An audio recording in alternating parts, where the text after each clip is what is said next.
I was on a deaf mission the last year of my mission. First, I was called to the hearing mission for 1 year, English-speaking hearing mission in Los Angeles. Then I was transferred into the deaf program for the last year of my mission in the Ventura, Los Angeles, Ventura type mission areas.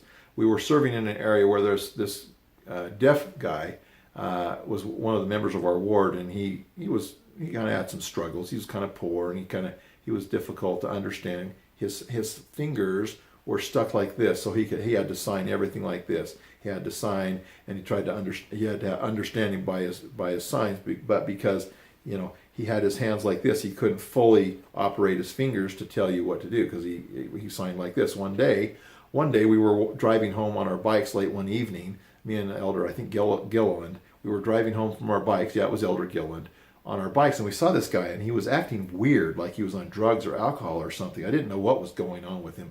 And I pulled over, I waved to him, and he's like, "Man, whatever, get out of here, leave me alone." I'm like, whoa, that's weird, because he's always nice to us at church.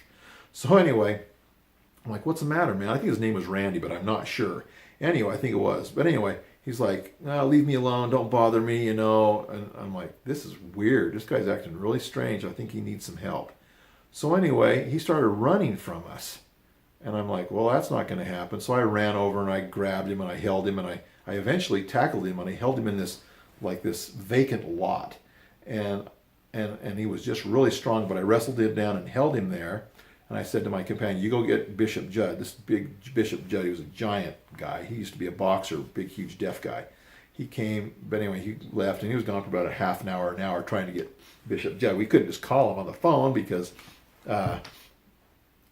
we didn't have cell phones back then. But anyway, while he went to get Bishop Judd, I held this guy down in the dirt in the middle of a field for probably a half an hour to an hour, and he was struggling the whole time. I don't know what drug he was on, or what if he was on alcohol. I wonder if he was more on drugs than alcohol. But anyway, I held him down, and while I was there, people would show up and go, "What's going on?" I says, "This guy's a member of our church. There's something wrong. He's got a problem. I'm holding him down until the bishop gets here."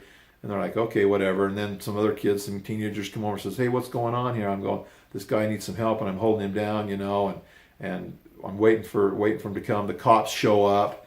And say, "What's going on?" I'm holding this guy down here and then right when the cops showed up, the bishop showed up and got him in the car, and they left. But anyway, it was kind of a fun night. But anyway, I wrestled. That's the day I wrestled Randy, the deaf guy.